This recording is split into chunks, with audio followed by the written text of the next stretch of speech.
Hi అండి, అందరికీ నమస్కారం. నేను మీ జగన్మోహిని. తెలుగు సౌరభాల ఛానల్ ద్వారా శతక వైభవం శీర్షికతో సుమతి శతకం 12వ విభాగానికి అందరికీ స్వాగతం పలుకుతూ ఈ పద్యం ద్వారా బద్దెని గారు ఏం చెప్తున్నారో చూద్దాము.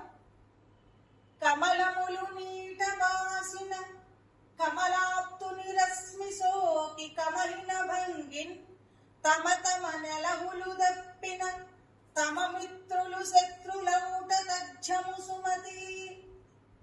కమలములు నీట వాసిన, కమలములు అంటే అర్థం ఏమిటి? తామర పువ్వులు. తామర పుష్పాలు ఉంటాయి కదా, పింక్ కలర్ లో ఉంటాయి. అటువంటి కమలములు సూర్యకాంతి సోకినప్పుడు వికసిస్తాయి. సూర్యుడు వచ్చేటప్పుడు పద్మాలు వికసిస్తాయి ఉదయం.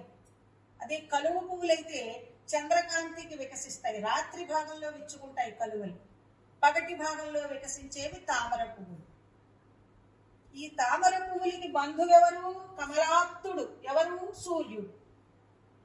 ఈ సూర్యకాంతి సోకితే ఆ సరోవరంలో ఉండేటటువంటి పద్మాలు చక్కగా విచ్చుకుంటాయి. కానీ అటువంటి కమలములు నీట వాసిన, నీటిలోంచి కనుక బయట పడేస్తే, ఆ నీటిలోంచి తీసి ఒడ్డును పడేస్తాం అనుకోండి, కమలాప్తుని రశ్మి సోకి కమలిన భంగిని, ఇదే సూర్యకాంతి తగిలి వాడిపోతుంది. ఏ సూర్యకాంతికైతే చెరువులో ఉన్నప్పుడు పద్మాలు విచ్చుకుంటున్నాయో అవే పద్మాలు ఒడ్డున పడేస్తే ఇదే సూర్యకాంతికి వాడిపోతాయి. అదే విధంగా భంగిన్ అంటే ఆ విధంగా తమ తమ నెలవులు దప్పిన తమ మిత్రుల శత్రులౌట తజ్జము. తమ తమ నెలవులు తప్పిన, నెలవులు అంటే స్థానాలు, హద్దులు. స్నేహం విషయంలో, బంధుత్వం విషయంలో, లేతే ప్రజాపాలన విషయంలో, ఎక్కడైనా సరే మనకిచ్చిన స్థానం ఏమిటి?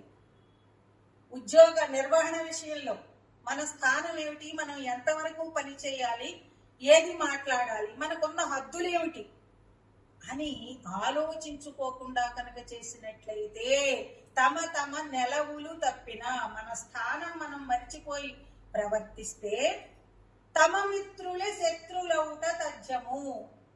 అంతవరకు మనకు ఎవరైతే స్నేహంగా ఉన్నారో వాళ్లే మనకి శత్రువులుగా మారిపోతారు. కాబట్టి ఏం చెప్తున్నారు? Be in your limits. దేనికైనా సరే హద్దు దాటి ప్రవర్తించవద్దు. ప్రతి విషయంలోనూ కూడా హద్దులు ఉండాలి.